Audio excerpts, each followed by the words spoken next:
क्योंकि मैं जो गलती कर रही हूँ उससे आप सीख सकते हो, और जब आप किसी और की गलती से सीखते हो तो आप जल्दी सीखते हो। को आपने अलाइव नहीं किया है, जब आपने वैल्यूज नहीं डाली तो इसका मतलब आपने जान नहीं डाले अपने काम पर, कि आप कुछ भी बना रहे हो। हाय एवरीवन, फिर से स्वागत है आपका जमाने के एक ऐसी छोर पर जहाँ कला बोलती है, और जब कला बोलती है तो उसकी गूंज काफी दूर तक जाती है और जाते जाते वो आप तक भी पहुंच पाती है।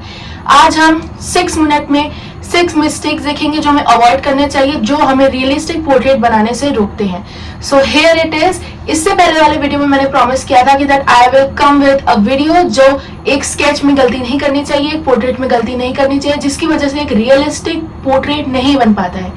और उस पिछले वीडियो को भी चेकआउट करना, क्योंकि उसमें मैंने बताया है कि किस तरीके से इलेक्ट्रिक इरेजर या फिर टोमो मोनो जीरो इरेजर कैसे इस्तेमाल किया जाता है and why you do not need it now. ठीक है, आपको YouTube पे लोग बताते हैं कि how to use it, but I am telling you do not necessarily need it. उसके बिना भी आप बहुत अच्छा आर्टवर्क बना सकते हो। इसे मैंने बिना इलेक्ट्रिक इरेजर या टोमो मोनो जीरो इरेजर के बनाया था, एक इरेजर को कट करके। शुरू करते हैं। अब शुरू होता है हमारे 6 minute 6 mistakes to avoid to make a realistic portrait. सबसे पहला, हम जब आउटलाइन बनाते हैं उधर से शुरू करते हैं कि please make an accurate outline before doing any shading. यानी कि आप शेडिंग शुरू करो, आप डार्कर लाइंस डालना शुरू करो, उससे पहले आप एक ऐसा आउटलाइन बनाओ, अपने आउटलाइन स्केच एक ऐसा बनाओ जो कि अपने रेफरेंस से आपके मैच हो रहा हो। जैसे कि इस वाले पोर्ट्रेट में अगर आपका आर्टवर्क आप जो भी ले रहे हो, जैसे आप एक पोर्ट्रेट बना रहे हो तो आपके रेफरेंस से मैच ही नहीं करेगा, तो फिर वो रियलिस्टिक कैसे लग सकता है? वो तो रियल तक नहीं लगेगा ना। कि ड्राइंग ऑब्जर्वेशन स्किल्स अच्छी होनी चाहिए। उसके लिए आप ग्रिड मेथड का इस्तेमाल कर सकते हो, और पोर्ट्रेट कैसे बनाना है वो मैंने इस वीडियो में बनाया है, तो प्लीज चेकआउट।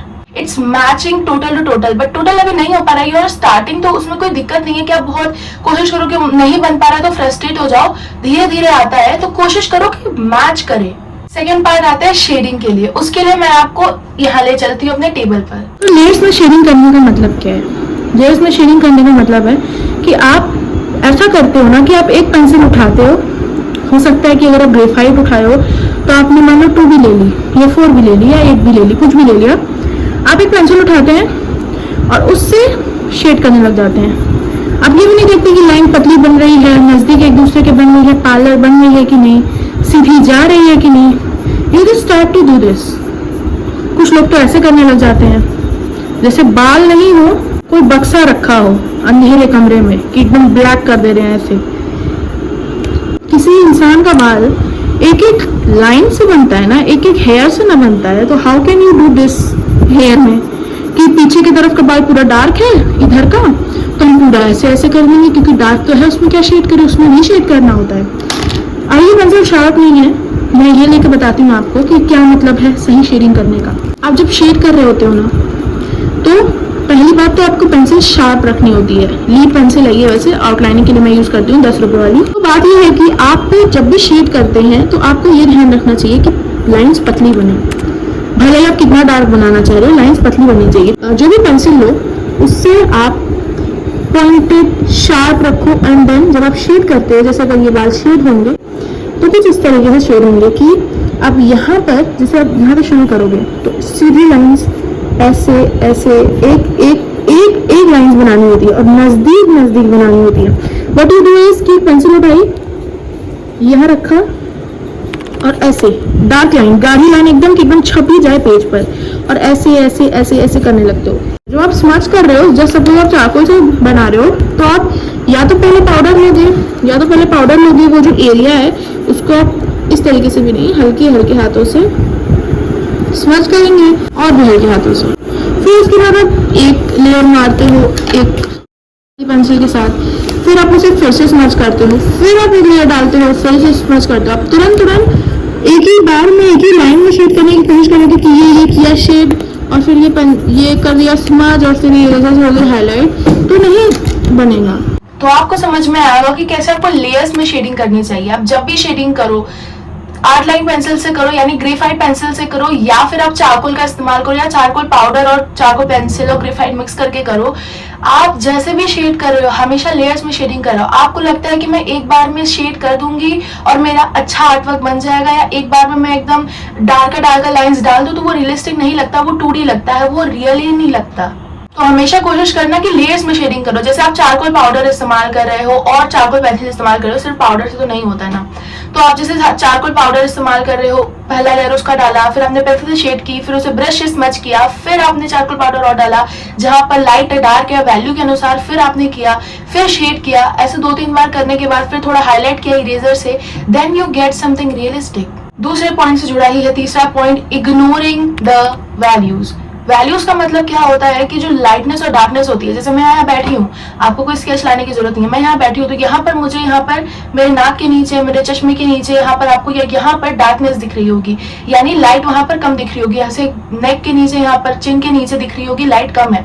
बट मेरे नोज पर, यहाँ पर फोरहेड पर, या मेरे गालों पर, यहाँ पर आपको दिख रहा होगा लाइट ज्यादा है। तो यही वैल्यूज होता है। जब मेरे बालों पर भी देख लो, यहाँ पर आपको थोड़ा डार्क दिख रहा होगा, यहाँ डार्क दिख रहा होगा, ये पूरा डार्क है, यहाँ लाइट है और यहाँ लाइट है। और लाइट भी ऐसा नहीं है पूरी एक जगह पड़ी है, कहीं बालों की वजह से कहीं ज्यादा शाइन आ रही है लाइट की, और कहीं बाल जो कर्व है, जो वेवी है, तो उस हिसाब से बाल कहीं से डार्क है, कहीं से लाइट है। तो यही होती है वैल्यू। स्केच भी आप जब बनाते हो तो आप एक रेफरेंस लेते हो, रेफरेंस कलरफुल हो, चाहे आप ले रहे हो ब्लैक एंड व्हाइट, यानी कि स्केचिंग करने के लिए, शेडिंग करने के लिए। तो मैं पर्टिकुलरली शेडिंग वाला ही बता रही हूँ कि दोनों में ही वैसे यही बात होती है कि जब आप वैल्यू ध्यान देते हो, यानी कि आप लाइटनेस और डार्कनेस का ध्यान देते हो, तो आपका एक स्केच रियलिस्टिक बनता है। यहीं पर आपका ऑलमोस्ट काम हो जाता है, मैं कहूंगी।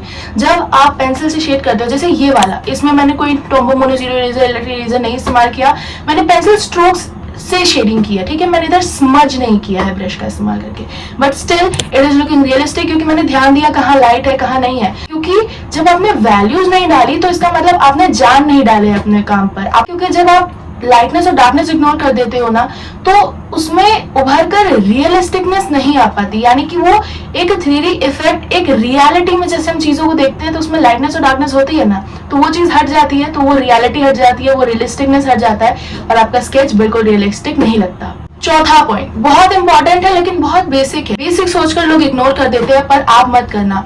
रशफुलनेस, हड़बड़ी करना कि तुरंत तुरंत तुरंत सब बन जाए। मैंने इसमें यही गलती की थी, ठीक है। इसलिए मैं इस स्केच का बार बार इस वीडियो में रेफरेंस दे रही हूँ, क्योंकि मैं आपको बताना चाहती हूँ कि मैं जो गलती कर रही हूँ उससे आप सीख सकते हो। और जब आप किसी और की गलती से सीखते हो तो आप जल्दी सीखते हो। कि आप कुछ भी बना रहे हो, मैं तो पोर्ट्रेट पर पर्टिकुलरली काम करती हूँ, शेडिंग पर, ग्रेफाइट पर और चारकोल पर आप कुछ भी काम कर रहे हो तो रशफुलनेस जो होती है कि तुरंत खत्म हो जाए वो चीज आपके काम को और खराब कर देती है। वो खत्म तो हो जाएगा बट रिजल्ट वो नहीं मिलेगा जो आप चाहते थे। वहीं आप प्रिसाइज टाइम दोगे ब्रेक के साथ तो वो ज्यादा अच्छा निकल कर आएगा। मेरे कहने का मतलब है कि अपने आर्टवर्क को टाइम दो, अपने पोर्ट्रेट को, अपनी शेडिंग को टाइम दो। 4 दिन लग रहे हैं, लगने दो। हर दिन 2 घंटा बनाने में एग्जॉस्ट हो जा रहे हो तो हर दिन 1 घंटा बनाओ, ब्रेक्स के साथ बनाओ, यानी कि बीच बीच में थोड़ा टाइम दो। लोग कहेंगे ब्लेंडिंग स्टम्प से भी शेडिंग कर सकते हैं, पेंसिल से आप स्ट्रोक्स करके भी कर सकते हैं, हाँ। लेकिन जब आप रियलिस्टिक काम कर रहे होते हो तो आपको अच्छे से स्मच करना होता है। या फिर अब अगर आप मैं कहूंगी ना कि ब्लेंडिंग स्टम्प्स का इस्तेमाल करने से ज्यादा आप ब्रश का इस्तेमाल करो, क्योंकि मैं भी पर्सनली वही यूज करती हूँ तो मैं वो सजेस्ट कर सकती हूँ ना। ब्रश का इस्तेमाल करने से क्या होता है, इवेंटली जो भी आप पाउडर डाल रहे हो या फिर जब आप पेंसिल स्मच कर रहे हो अपने स्ट्रोक्स को, तो वो इवेंटली स्मच होता है। और ब्रश का इस्तेमाल करने से कोई गंदगी भी नहीं होती है, कुछ खराब भी नहीं होता है। उसके साथ शेडिंग में हमेशा ब्रश की स्टम्प की जरूरत नहीं पड़ती है। लोग ऐसे भी शेड करते हैं कि फाइन लाइंस स्ट्रोक्स की मदद से पोर्ट्रेट बनाते हैं, जैसे मैंने ये वाला बनाया। इससे भी ज्यादा रियलिस्टिक बन सकता है, इससे भी ज्यादा रियलिस्टिक बन सकता है। ऐसा लगेगा कि पूरा स्मच किया हुआ है लेकिन वो सिर्फ लाइंस एंड स्ट्रोक्स होते हैं। इतने नजदीक और इतने रियलिस्टिक, इतना वैल्यूज और लाइट्स का ध्यान रखते हुए कि वो रियलिस्टिक लगते हैं।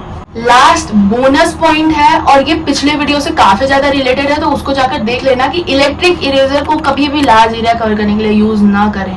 इतने से भी एरिया को कवर करने के लिए भी ना करें, वो उसलिए नहीं बना है। It is just for pointed highlights. अगर आप ऐसा करोगे कि उससे थोड़ा और लार्ज एरिया, सर्कल्स या फिर एरियाज कवर करोगे तो कुछ ऐसा हो सकता है आपके साथ। तो ये थी 6 minute 6 mistakes to avoid while making a realistic portrait, जिससे आपका पोर्ट्रेट रियलिस्टिक निकल करके आएगा। और एक और इम्पोर्टेंट टिप, यानी कि ये जो सब जितने भी मैंने बताई हैं उससे ज्यादा बेसिक है और ये ऑल आपको टाइमलेसली काम देगा, हमेशा काम देगा।